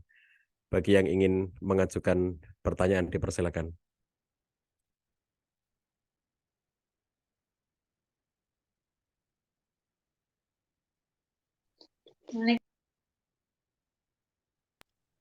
Waalaikumsalam warahmatullahi wabarakatuh. Mohon maaf tadi ada sedikit kendala. Ini untuk eh, sahabat yang ingin bertanya atau mendiskusikan sesuatu, mungkin bisa langsung raise hand atau mungkin kalau kurang pede bisa tulis pertanyaannya di kolom chat. Tadi materinya luar biasa sekali, Pak. Insya Allah berguna sekali ya untuk kehidupan kita semua. Walaupun saya sendiri belum berumah tangga, tapi insya Allah bisa dipakai materinya untuk masa depan saya. Apakah ini ada yang ingin bertanya?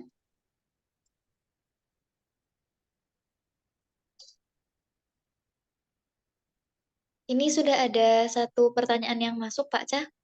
Saya izin membacakan dari chat. Assalamualaikum Ustadz. Saya beda pendapat dengan suami. Suami suka pakai kartu kredit, sedangkan saya lebih suka nabung dulu. Itu yang mengganjal di hati saya. Mohon pencerahannya Ustadz, terima kasih.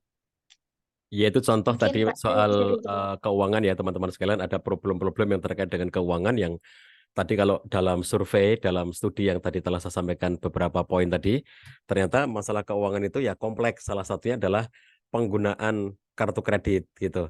Apakah kita pakai kartu kredit apa tidak? Apakah kita itu eh, banyak belanja ini dan itu ataukah nabung aja dulu misalnya gitu ya. Itu manajemen ya, manajemen eh, keuangan yang memang bisa menimbulkan konflik-konflik dalam kehidupan berumah tangga. Nah, teman-teman sekalian, bagaimana cara mengatasi konflik-konflik terkait dengan masalah ekonomi seperti ini? Nah, saya ingin ingatkan dulu teman-teman sekalian ya, bahwa ada hal-hal sensitif dalam kehidupan berumah tangga kita yang semakin dibiarkan, tidak diomongin, akan semakin sensitif. Di antara hal yang sensitif itu adalah masalah keuangan. Masalah keuangan itu sangat sensitif, makanya kalau teman-teman yang belum menikah, masalah keuangan ini harus diomongin sejak sebelum menikah. Jadi sebelum menikah, mereka sudah bicara tentang soal keuangan. Bagaimana omongnya kalau belum nikah soal keuangan itu? Misalnya contohnya begini, membangun kesepakatan. Kalau memang nanti kita berjodoh, kita menikah, bagaimana pola pengelolaan keuangan. Itu sudah diomongin, sudah disepakati. Sampai kalau perlu hal-hal yang detail. Contohnya misalnya menyepakati secara jelas bahwa penanggung jawab ekonomi keluarga itu adalah suami. Ya, kalau dalam agama Islam, ar-rijalu qawwamuna 'ala nisa bima faddalallahu ba'dhum 'ala ba'd wa bima anfaqu min amwalihim, itu ditegaskan dalam kesepakatan bahwa kita dalam berumah tangga itu menggunakan sumber rujukannya adalah syariat Islam, di mana dalam Islam itu menunjuk kaum laki-laki sebagai penanggung jawab ekonomi keluarga. Jadi kita sepakati poin besar ini ya. Lalu bagaimana dengan istri? Apakah istri tidak boleh bekerja? Apakah istri nanti akan bekerja apa tidak? Itu diomongin kayak begitu. Diobrolin tentang apakah istrinya nanti bekerja atau tidak. Lalu bagaimana kalau istri bekerja? Penghasilan istri nanti bagaimana statusnya? Dibuat kesepakatan di antara mereka sehingga nanti tidak menimbulkan hal yang sifatnya sensitif. Lalu termasuk membicarakan bagaimana jika ternyata dalam kehidupan berumah tangga nanti itu kita belum mampu untuk memenuhi semua kebutuhan-kebutuhan hidup berumah tangga, itu diobrolin ya. Kemarin BPS merilis bahwa untuk keluarga baru di Jakarta ya, satu keluarga itu minimalnya butuh dana 9, sekian juta untuk bisa hidup secara layak di Jakarta. Nah, bagaimana kalau ternyata kehidupan suami istri itu belum mencapai 9, sekian juta itu, kalau nggak salah 9,8 ya data dari BPS. Bagaimana kalau ada keluarga baru di Jakarta dan belum memiliki penghasilan dari penghasilan suami itu belum sampai 9,8? Bagaimana kalau ternyata istri bekerja pun ternyata jika ditambah dengan penghasilan istri, ternyata juga belum mencapai 9,8. Itu diomongin yang seperti itu. Semakin tidak diomongkan, semakin sensitif. Nah, termasuk nanti dalam konteks keuangan yang tadi ditanyakan ya, tentang penggunaan kartu kredit, itu sebaiknya diomongin yang seperti ini. Sehingga tidak menimbulkan konflik yang berkepanjangan atau konflik yang menyakitkan. Jadi contohnya pengelolaan keuangan itu misalnya nanti istrinya ngerasa suamiku boros banget, dia belanja terus sesuai dengan kepentingannya, sementara hidupku aja aku sangat irit, aku tidak pernah belanja untuk kepentinganku dan seterusnya. Ini kan nantinya jadi menumpuk-numpuk, sang istri merasa suaminya tidak adil gitu ya. Kalau untuk dirinya, untuk diri suami dia eh, sedemikian apa ya, boros ya, semua keinginannya langsung dia belanja, sementara sang istri ini mau belanja untuk kepentingannya aja dia sangat mikir, sangat irit-irit gitu ya. Nah, contoh ini kan kalau kayak begini nggak diomongin, itu menjadi hal yang akan menjadi konflik. Makanya termasuk pemakaian kartu kredit tadi itu ya, atau pemakaian eh, apa, teknik-teknik transaksi ya. Kalaupun di kalangan para ulama misalnya ini boleh apa tidak boleh ya, menggunakan metode ini, metode itu, mana yang aman secara syar'i, itu diomongin kayak begitu. Termasuk prioritas. Apa yang prioritas? Apakah belanja kayak begini prioritas? Atau lebih prioritas untuk ditabung demi sesuatu yang lebih penting lagi? Itu kan harusnya menjadi kesepakatan. Sehingga tidak ditumpuk-tumpuk dan tidak dibiarkan sehingga menjadi hal yang saling menyakitkan. Bagi sang istri itu menyakitkan karena dia merasa bahwa tidak seimbang hidupnya. Sang suami foya-foya untuk kesenangan dirinya, sementara sang istri bersusah payah mengirit-irit segala sesuatu supaya bisa menabung gitu ya. Nah kalau kayak begini nggak diomongin kan lama-lama jadi sakit hati berkelanjutan gitu ya. Maka lebih baik soal-soal yang sensitif itu dibuka, diomongin, pilih suasana yang nyaman, dalam situasi yang tidak tegang, dalam situasi yang tidak saling menyalahkan, tidak tuduh-menuduh, tapi berbicara tentang masa depan. Bagaimana pengelolaan keuangan rumah tangga kita supaya kita bisa mencapai target-target yang diperlukan untuk masa depan kita. Kapan berhaji, kapan umroh, kapan memiliki fasilitas ini itu yang disepakati dalam rumah tangga itu. Begitu, maka kalau ada yang lainnya.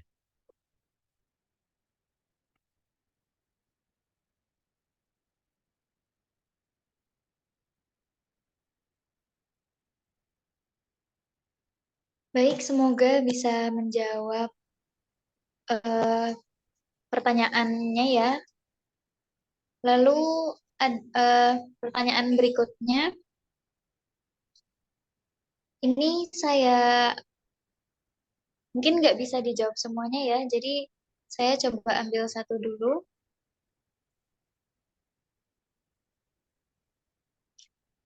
Saya seorang ibu dengan anak-anak yang sudah usia remaja. Bagaimana bagaimana bagaimana menjembatani perbedaan cara mendidik dengan suami? Karena suami agak keras cara mendidiknya, seperti cara ortu zaman dahulu yang cenderung menggunakan kekerasan fisik. Saya sendiri Saya sendiri cenderung longgar, dalam artian selama anak-anak masih sholat, menutup aurat, tidak pacaran, itu sudah cukup bagi saya. Yang penting mereka dekat dulu dengan kami ortunya. Tapi suami saya cenderung memaksa dalam berbagai hal, seperti untuk anak laki-laki sholat di masjid harus disiplin dan lain-lain. Bagaimana ya Pak Cah sebaiknya? Baik, Silakan dijawab Pak. teman-teman sekalian, itu kalau kita perhatikan sebetulnya semuanya bermula dari keinginan baik, ya. Semuanya bermula dari keinginan baik. Jadi suami punya keinginan baik dengan mendisiplinkan, istri punya keinginan baik dengan pendekatan. Nah, jadi pahami dulu bahwa sebetulnya itu bermula dari hal yang sama, yaitu sama-sama keinginan baik. Suami ingin anaknya menjadi soleh, menjadi solihah, anak-anaknya menjadi eh, orang yang mentaati Allah SWT. Istrinya juga begitu. Tetapi dari niat yang baik ini kemudian muncul pola pendekatan yang berbeda. Nah, yang perlu kita pahami adalah bahwa pendekatan yang berbeda antara suami dan istri itu sebetulnya sesuatu yang bisa ditolerir, diterima, asalkan itu dalam bingkai perencanaan mereka. Contohnya, suami cenderung kepada hal yang tegas. Anak laki-laki harus ke masjid, harus disiplin, dengar azan langsung ke masjid, misalnya gitu ya. Sementara sang istri pendekatan-pendekatan yang lebih nyaman kepada sang anak. Nah, sehingga anak itu dapat balancing. Ibu memiliki kedekatan, sang ayah memiliki ketegasan. Kalau itu adalah sesuatu yang memang dirancang untuk supaya anaknya mereka itu satu sisi disiplin tapi tetap terkendali dalam kasih sayang orang tua, maka itu adalah hal yang masih bisa diterima dalam bingkai uh, parenting, dalam konteks sang suami maupun sang istri itu benar-benar menyepakati pola itu. Yang urusan-urusan disiplin-disiplin itu suami. Yang urusan-urusan pendekatan-pendekatan yang lebih menyenangkan bagi anak itu istri. Itu boleh disepakati dalam bentuk yang berbeda seperti itu. Tetapi itu menjadi pola yang disadari, ya, bukan pilihan masing-masing.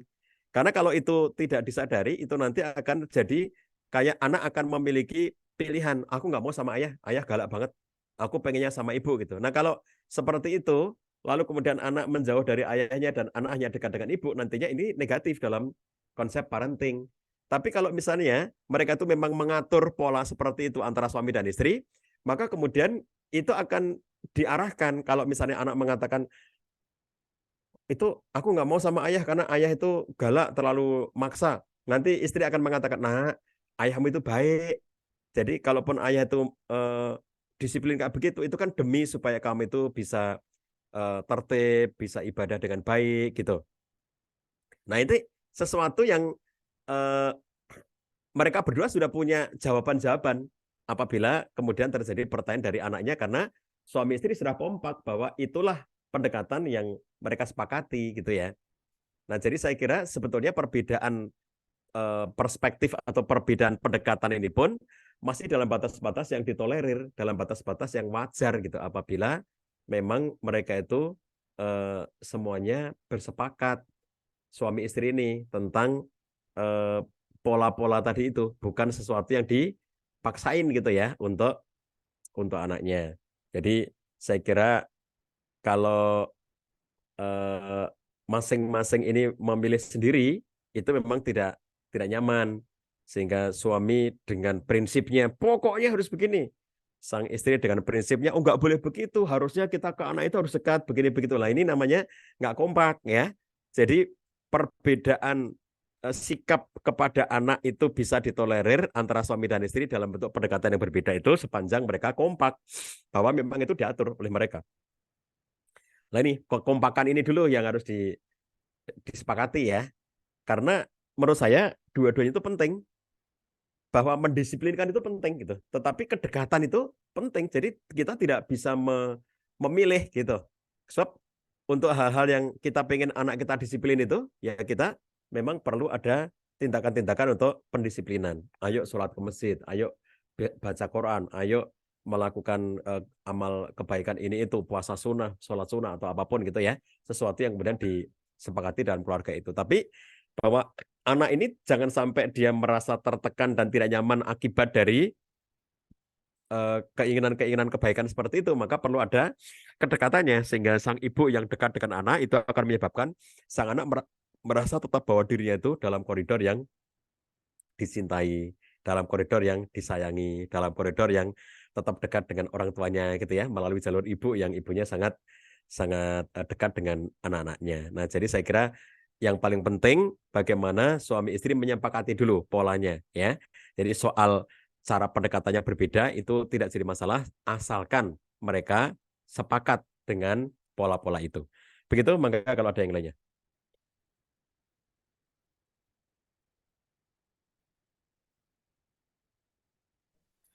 Baik, semoga bisa menjawab pertanyaan yang tadi. Yang kedua, kita lanjut ke pertanyaan selanjutnya ya Pak. Ini saya menemukan pertanyaan yang menarik.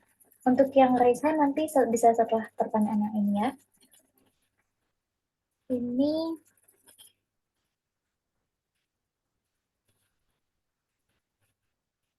ada pertanyaan, bagaimana cara menyadarkan teman yang melakukan perselingkuhan agar berhenti dari perbuatannya itu? Teman saya adalah wanita karir. Dia sudah punya 2 anak dan suami yang berkarir juga di tempat yang sama. Sementara selingkuhan teman saya ini adalah suami dari rekan kerjanya. Kami sudah mencoba menasehati dan mereka sama-sama tahu kalau itu salah. Namun tetap saja terus dilakukan. Mohon pencerahannya Ustadz karena lingkungan kerja kami jadi tidak sehat karena kondisi ini. Bisa mohon dijawab Pak Cah.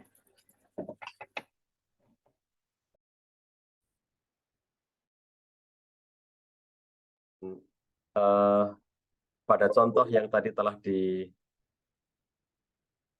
disampaikan, pertanyaannya tadi itu adalah satu hal yang positif dalam artian bahwa ada orang peduli gitu ya. Jadi dia yang Mbak yang bertanya ini gimana caranya mengingatkan teman yang selingkuh itu gitu. Jadi sudah diingatin tapi kemudian mereka juga sudah tahu bahwa itu salah gitu ya. Jadi positif yang konteksnya bukan perselingkuhan itu yang positif, tapi bahwa ada teman yang peduli, lalu menasihati, lalu kemudian mengingatkan gitu ya. Coba kalau seperti ini kita kembangkan dalam semua lembaga atau tempat kita bekerja, tidak membiarkan saja kalau ngelihat ada hal-hal yang tidak baik dilakukan oleh teman-teman kerja kita, tapi kemudian kita berusaha untuk mengingatkan, menasihati gitu. Itu prinsip pertama sudah benar ya, Mbak yang tadi bertanya. Anda sudah melakukan hal yang benar, yaitu dengan menasihati, dengan mengingatkan, itu adalah hal yang sudah benar Anda lakukan. Nah, tetapi karena itu ternyata masih tetap berlanjut, maka hal yang bisa Anda lakukan kemudian juga adalah mengajaknya, kalau memungkinkan ya, Anda sendiri merasa bahwa Anda akan bisa mendekati teman Anda itu secara lebih baik gitu. Anda ajak dia untuk bicara empat mata di tempat yang lebih nyaman, bukan di kantor mengingatkannya gitu ya. Mungkin Anda ngedit dengan teman ini untuk ngobrol berdua, dan kemudian masuk ke apa ya, hati atau ke perasaan, sama-sama perempuan ya. Jadi Anda ngobrol dengan teman itu untuk ayolah kita bicara sebagai sesama muslimah, sebagai orang-orang yang harus saling ingat mengingatkan gitu. Anda bisa mengajak dia untuk, coba kamu bayangin seandainya suami kamu itu selingkuh dengan perempuan lain gitu. Apakah kamu tidak sakit hati? Dan sekarang ini kamu sedang melakukan sesuatu yang apabila sekarang kamu bayangin seandainya misalnya suami kamu tahu hal ini, lalu istrinya selingkuhan kamu itu juga tahu hal ini, itu kan kira-kira apa yang bakal terjadi? Rumah tangga dua keluarga ini bisa rusak, kemudian suasana kantor nggak kondusif, kemudian nama baik bisa hilang, termasuk juga jangan mengira gitu ya, jangan mengira bahwa kalau orang itu selingkuh, lalu kemudian misalnya masing-masing nanti bercerai dari pasangannya, itu mereka bisa menikah, loh belum tentu. Belum tentu bisa begitu itu. Jadi teman-teman sekalian, ini yang perlu disadarkan kepada orang tadi itu ya, bahwa kadang-kadang di titik tertentu dari sebuah perselingkuhan itu nanti seseorang akan berpikir begini, nah dia aja berani, rela, tega mengkhianati pasangannya. Apa jaminannya bahwa dia nanti akan baik-baik saja dengan saya kalau misalnya aku menikah dengan dia gitu. Jadi jangan mengira bahwa kalau mereka berselingkuh itu lalu kemudian mereka nanti akan bisa menjalin hubungan yang lebih serius sampai ke level pernikahan, karena belum tentu itu terjadi. Nah, jadi level perselingkuhan yang sudah sampai kepada mereka gelap mata itu ya, itu kan karena mereka sudah di level jatuh cinta, di mana ketika seseorang itu jatuh cinta, maka akal, rasio sudah tidak berfungsi dengan baik. Maka gunakan pendekatan-pendekatan dari hati ke hati untuk mengingatkan itu. Ini pendekatan yang masih bercorak manusiawi kalau istilah saya gitu ya. Karena nanti ada pendekatan lain yang sifatnya itu lebih tegas dari itu. Apa itu? Yaitu dengan jalan menyampaikan ini kepada pimpinan lembaga ya tempat Anda bekerja itu. Karena ini sudah levelnya mengganggu kinerja, mengganggu kenyamanan bekerja gitu. Jadi kalau kaidah dalam agama itu man ra'a minkum munkara falyughayyirhu biyadihi fa in lam yastati fa bilisanihi wa in lam yastati fa biqalbihi wa dzalika ataful iman. Nah, Anda sudah melakukan itu ya, yang Anda lakukan itu misalnya Anda menasihatinya, Anda melakukan upaya untuk menegur, mengingatkan gitu, itu sudah Anda lakukan bilisanihi dengan lisan Anda. Lalu biadi dengan kekuatan Anda, karena kalau di situ Anda sama-sama staff ya, berarti Anda nggak punya power, nggak punya kekuatan yang bisa mengambil keputusan gitu, maka Anda sudah melakukan tindakan untuk misalnya mengajak bicara dari hati ke hati gitu. Lalu kemudian di level tertentu Anda bisa membawa ini kepada level yang lebih berkuasa, yaitu menyampaikan bahwa ini ada perbuatan yang dilakukan oleh seseorang, ini dilaporkan. Memang tentu Anda merasa, saya paham ya kalau dalam dunia kerja begitu, mesti Anda tidak akan nyaman kalau melapor-laporkan gitu ya. Nanti akan muncul konflik atau apapun gitu. Tapi itu konsekuensi logis bahwa kemungkaran itu nggak boleh dibiarin gitu ya. Kalau yang menyebabkan salah satu alasan mengapa perselingkuhan di instansi, di lembaga-lembaga seperti itu berkembang, itu karena tidak ada yang mengingatkan dan tidak ada yang melakukan tindakan secara secara kekuasaan. Jadi hanya dibiarin, akhirnya kemudian masing-masing orang itu merasa bahwa ya mereka aman-aman saja gitu. Nah itu kan hal yang akan hanya urusannya itu hanya soal waktu gitu ya. Meledaknya itu sekarang atau nanti, rusaknya itu sekarang atau nanti gitu. Tapi bahwa kayak begitu tuh mesti akan menimbulkan efek-efek yang negatif bagi keluarga dua belah pihak tadi itu maupun bagi instansi tempat bekerja itu. Jadi hemat saya, langkah berikutnya yang bisa Anda lakukan adalah mengajaknya bicara dari hati ke hati. Kalau tadi nasihati sudah, ya, mengingatkan sudah, tapi perbuatan mereka masih berjalan terus. Nah, coba sebelum sampai level melaporkan tadi itu ya, itu Anda bisa mengajaknya untuk berbincang secara lebih intens. Dan dari segi pihak laki-laki tadi mungkin ada juga teman lain sesama laki-laki yang juga bisa menasihati dirinya gitu ya.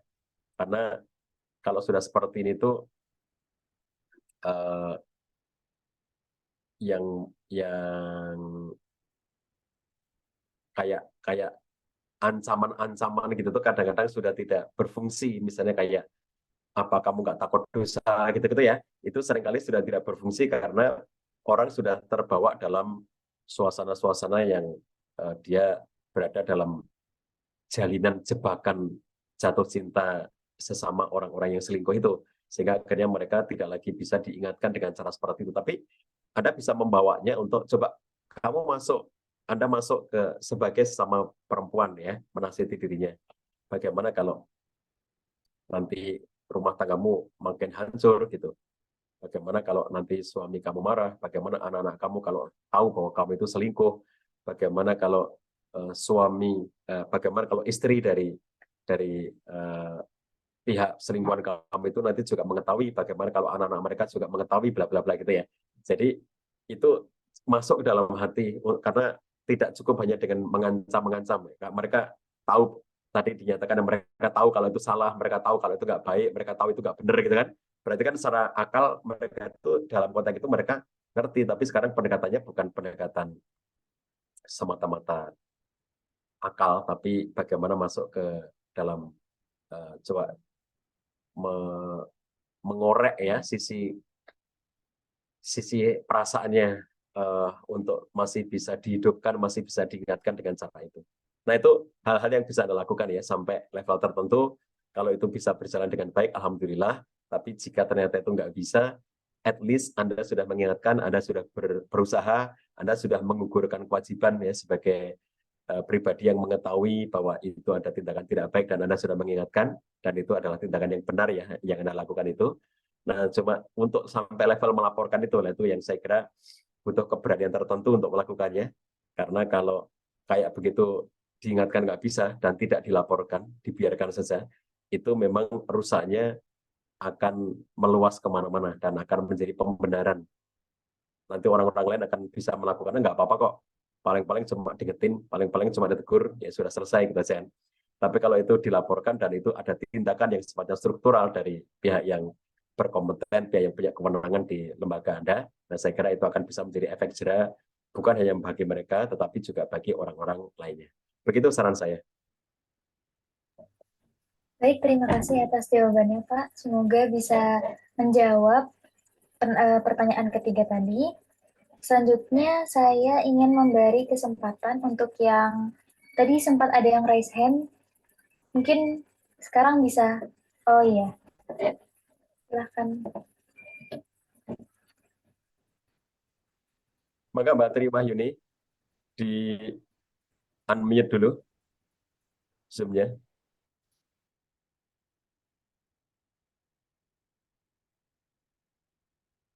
Bisa Mbak Tri di unmute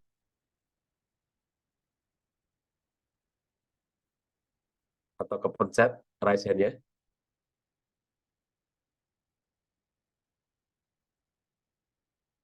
Baik, kalau nggak bisa, pertanyaan yang lain dulu aja. Baik. Uh, saya pilih satu saja ya. Hmm.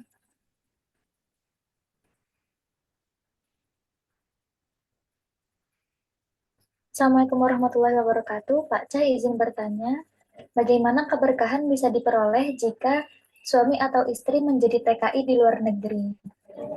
Ya, jadi kalaupun misalnya suami istri itu harus berpisah tempat karena misalnya kerja ya, misalnya kerjanya di luar negeri, TKI, TKW di luar negeri gitu.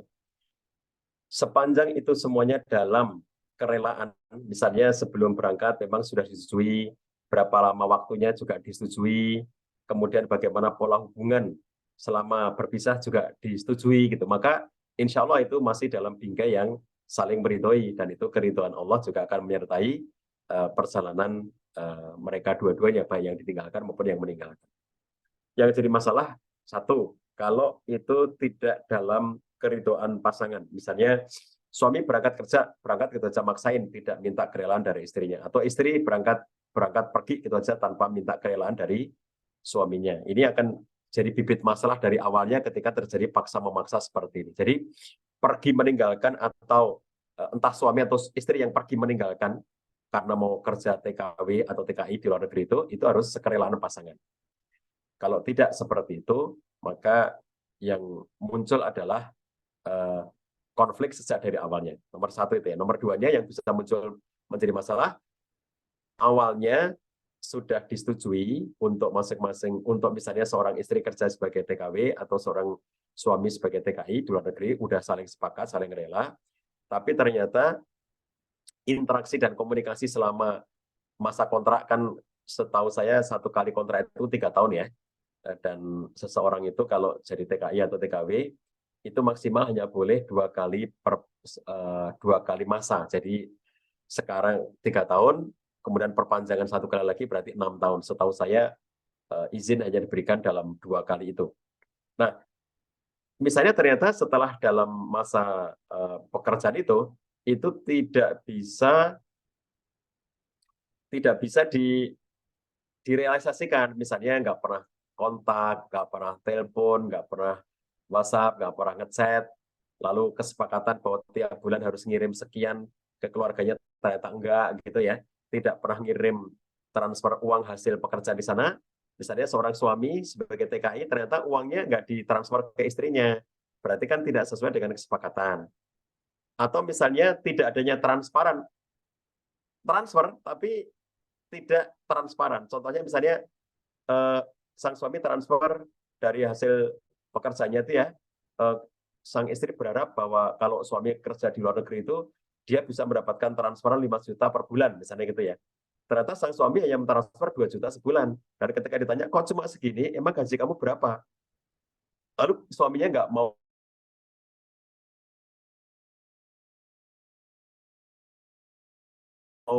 jadinya itu, jangan-jangan dia gunakan uangnya itu untuk bersenang-senang di sana dengan cara apapun yang istrinya tentu nggak tahu gitu ya.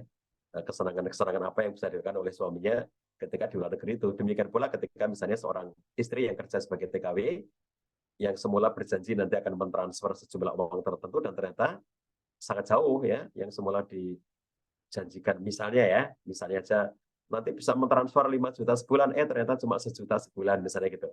Dan kemudian sang suami yang ditinggalkan di rumah itu merasa istrinya tidak jujur soal keuangan. Ini kan jadi konflik, jadi problem karena ketidakjujuran, ketidakterbukaan. Jadi nomor satu tadi babnya adalah bagaimana agar sudah saling diridhoi, saling merelakan sejak sebelum adanya keberangkatan ke luar negeri itu, saling rela. Kemudian yang kedua tadi membangun kesepakatan bagaimana pola yang mereka lakukan dalam interaksi selama masa berpisah itu. Kemudian yang ketiga adalah terus-menerus komitmen dengan pola yang sudah mereka sepakati. Jadi kalau mereka bersepakat tiap hari harus kontak, tiap hari harus telepon, misalnya gitu ya, tiap hari harus menghubungi, harus cerita, dan seterusnya gitu, ya itu harus dijalankan sebagai komitmen sepanjang mereka berpisah itu. Terus telepon anak, terus komunikasi dalam keluarga, misalnya apakah video call keluarga atau apapun ya, cara-cara mereka, ada pengajian keluarga meskipun online gitu ya, itu sesuatu yang harus mereka sepakati, komitmen dengan kesepakatan-kesepakatan itu. Sepanjang itu mereka lakukan, insya Allah ya baik-baik saja, karena selama ini sudah banyak contoh bagaimana TKI atau TKW juga punya kehidupan yang baik-baik saja, baik yang di luar negeri maupun yang ditinggalkan di rumah.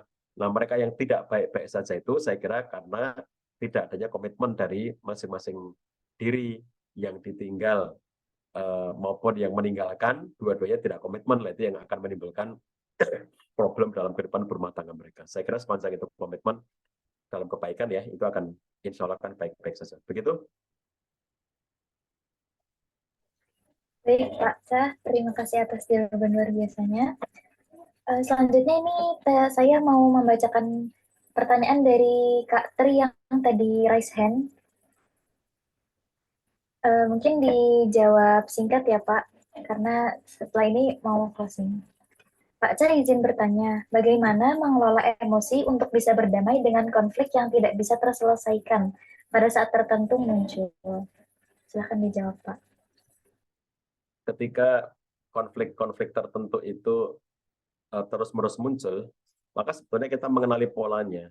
Konflik apakah yang terus muncul itu?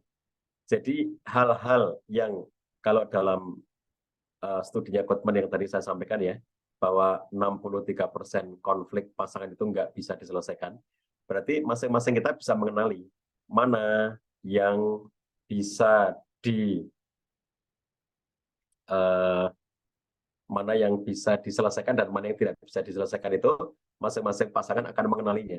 Nah, untuk hal-hal yang ternyata dari dulunya nggak pernah selesai itu kan kemudian kita bisa memiliki pilihan resolusi konfliknya. Apa resolusinya itu? Ada banyak pilihan ya. Resolusi konflik itu kalau secara akademik itu ada 6 jenis pilihan. Dan masing-masing kita bisa memiliki pilihan yang berbeda-beda atas resolusi konflik itu, tergantung dari jenis konfliknya, tergantung dari intensitasnya, tergantung dari konteks yang sedang terjadi pada waktu itu, sehingga bisa menghasilkan pilihan resolusi konflik yang berbeda-beda. Nah, teman-teman sekalian, yang perlu kita lakukan itu sebetulnya kalau memang kan segala sesuatu yang kita tidak bisa mengubahnya, maka yang harus kita ubah adalah diri kita sendiri, apapun itu. Jadi kalau seseorang itu benci hujan, itu nggak bisa menghentikan hujan. Kalau memang musim hujan, ya dia akan datang hujannya. Jadi kalaupun ada orang yang sangat benci dengan hujan itu, yang dia lakukan bukan menghentikan hujan, karena nggak bisa menghentikan hujan itu. Yang bisa kita lakukan adalah mengubah sikap kita, mengubah persepsi kita terhadap hujan. Jadi kalau teman-teman itu benci udara panas ya, lalu kemudian Anda mau umroh, mau haji, lalu Anda ingin supaya di sana tidak kepanasan, itu nggak bisa. Karena cuaca Saudi secara umum itu mesti lebih panas daripada di Indonesia. Oleh karena itu, yang bisa kita lakukan itu bukan mengubah gimana caranya agar di Saudi itu nggak panas. Karena kalau nanti pengennya di Saudi nggak panas, jadinya kita di ruangan terus, yang berarti nggak bisa tawaf, nggak bisa sa'i, gitu, nggak akan bisa keluar dari gedung-gedung gitu ya. Nah, itu justru tidak bisa menyebabkan kita bisa menunaikan ibadah dengan baik.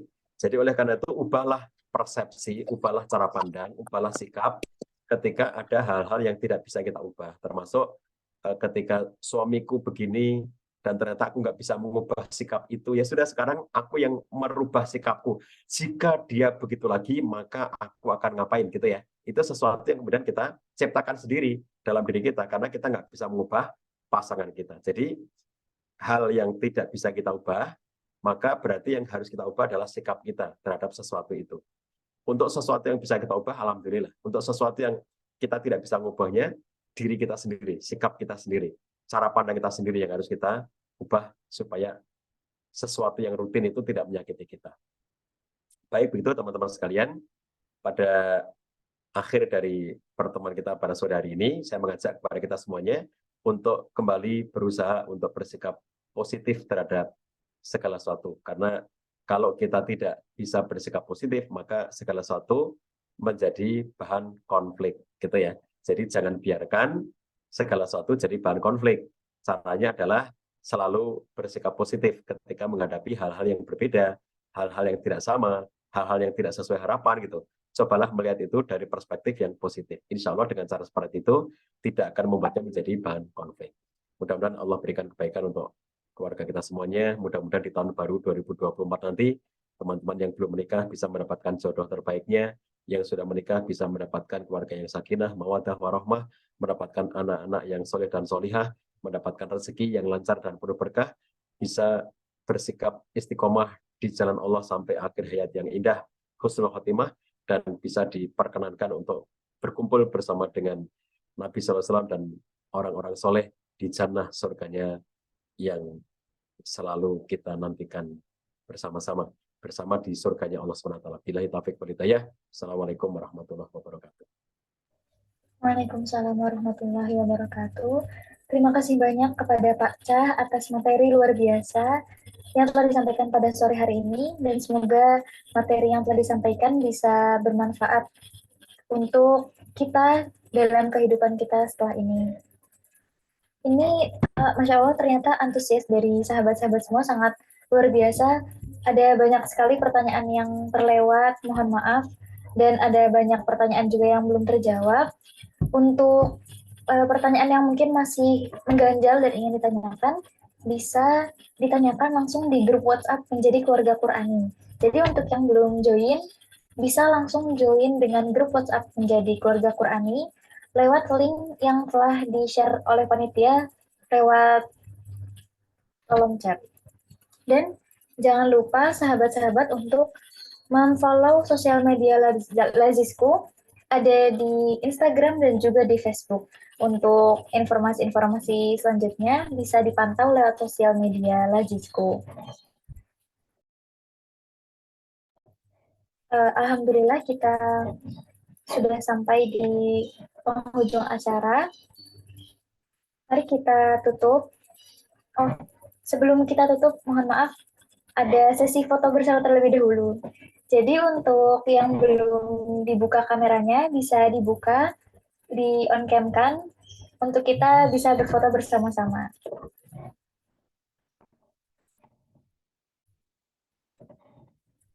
Silakan dibuka kameranya.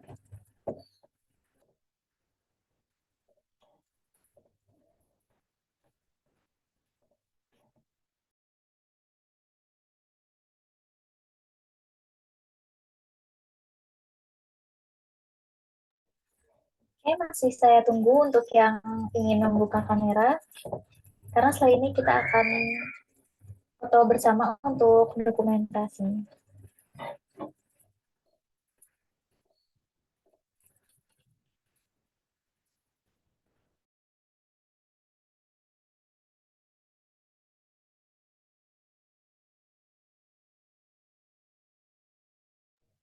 Oke, sudah lumayan banyak. Ya, saya hitung 1 sampai 10 ya, nanti akan di screenshot oleh panitia. 1, 2, 3, 4, 5, 6, 7, 8, 9, 10. Baik, terima kasih. Semoga fotonya tertangkap dengan baik ya. Terima kasih semua sahabat yang telah hadir pada acara Ngopi Bareng Pak Cah pada sore hari ini. Mari kita tutup dengan membaca hamdalah dan doa kafaratul majelis. Alhamdulillahirabbil alamin. Subhanakallahumma wa bihamdika asyhadu an la ilaha illa anta astaghfiruka wa atubu ilaik. Terima kasih atas antusias yang sangat luar biasa dari sahabat saya. Sebenarnya apabila terdapat kesalahan dari kata atau sikap selama saya membawakan acara pada sore hari ini. Kurang lebihnya mohon maaf, kesalahan murni datang dari saya, dan kebenaran hanya dari Allah semata. Sampai berjumpa lagi di acara ngopi-ngopi selanjutnya. Wassalamualaikum warahmatullahi wabarakatuh. Waalaikumsalam warahmatullahi wabarakatuh. Terima kasih, Bang. Jazakallah. Terima kasih semuanya. Jazakallah. Assalamualaikum.